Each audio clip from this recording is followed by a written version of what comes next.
Good morning, good afternoon, and good night to every single one of you out there watching this video. Welcome to today's gaming news. We have plenty to talk about, so let's start with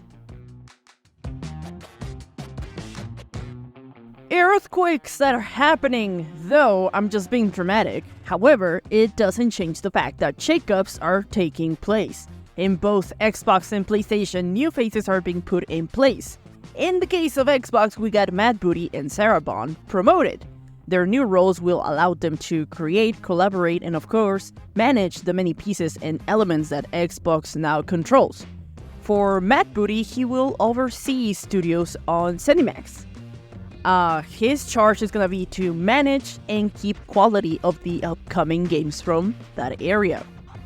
Meanwhile, Sarah Bond, previously the VP and manager of Game Pass, she is now president of Xbox. She will oversee Xbox hardware and software platforms to bring those elements together and work as one cohesive unit. So big moves over at Xbox. I wish the same could be said of PlayStation. Though no official announcements had been made, the ground is crumbling and speculations rise from every corner. Last week on a previous video I reported about Connie Booth being fired from internal production at Sony Interactive Entertainment. She was a producer for many games since the earliest days of PlayStation, most of them focused on single-player experience.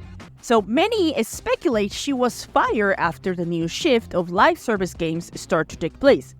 It might be that after the increasingly interest on producing games focused on live service, which is a total 180-degree shift from the single-player perspective that PlayStation has always carried, it could be that Connie Booth didn't want to be part of the new vision, and this turmoil might not stop with Connie Booth.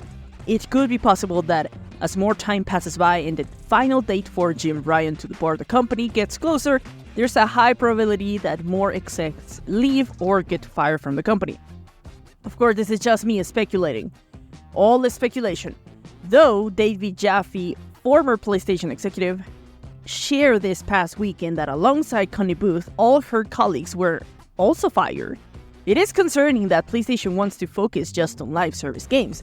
Don't get me wrong, I don't hate those types of games. I play a few of them. It's just that this doesn't change the fact that PlayStation has always been a powerhouse for single-player experience. In seeing a shift like this, it just makes you think that money is more attractive and of course it is more profitable on the other side of the pond. But it also comes, with the dangers of what if the game is not good.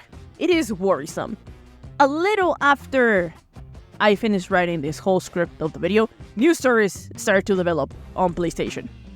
Announced today, Bungie has become the newest studio to hit with layoffs. Though unclear how many people were let go, there were key figures from the studio that left, for example, community managers that left the company. Alongside that news, it was also mentioned that both the upcoming expansion for Destiny 2, the final ship, and upcoming game marathon would all be delayed. The final ship was set to release in February of 2024, like any other Destiny 2 expansion. Instead, it would be moved to June. In the case of Marathon, it was previously set to come out in next year, 2024, and now has been moved all the way, possibly to 2025. It is even more concerning to see this happen. Bungie was just acquired by PlayStation. From publications from insiders, many say this is because of poor management. And I will believe it. Bungie is one of the most successful game studios on live service. The game continues to receive a good chunk of money. And with the recent acquisition by PlayStation, it makes you think, what is going on?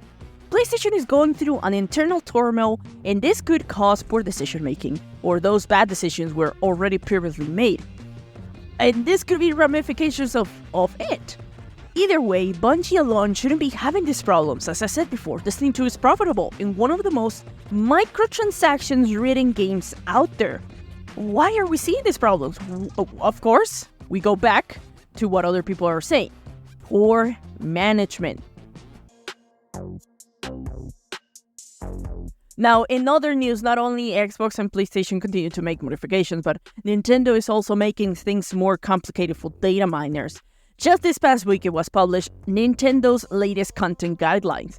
In these new modifications, one of the main focuses for the company is to crack down on the online sharing of its content. According to the updated guidelines, it will include video, images, and sound sources used in regular gameplay that has been extracted through game software via data mining.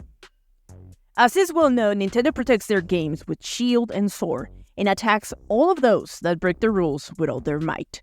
The new rules affect also people on tournaments because one of the new guidelines indicates that music from their games can only be played if the cap or participants is 200. Imagine, just 200. As well as banning the sales of goods and receiving compensation from third-party sponsors. A lot of new things. I mean, Nintendo wants more money, I guess. Moving away from rules and leadership implementation, let's start talking about games. In the most recent development, Capcom is planning to release an important unannounced title which could potentially arrive before March 2024. This information comes from a Japanese Q&A published alongside the earnings from some weeks ago. In the document, the company mentions they intend to release one more big game before the next fiscal year. Since we still got Game Awards upcoming presentation, there's a possibility of an announcement. Now, what game could be announced? That will be left entirely in our imagination. Nothing was hinted on the document, so anything could be up in the air. But I will say, Capcom has been killing it recently with remakes and a few new titles that seem to bring a brand new experience. This new title could be something new, but of course there's also the possibility of a comeback from an older franchise or another remake. They've been doing those quite a bit recently.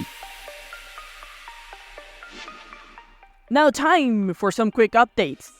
Spider-Man 2 creative director Brian Initar has confirmed that new upcoming game of Wolverine is taking place in the same universe as the Spider-Man games.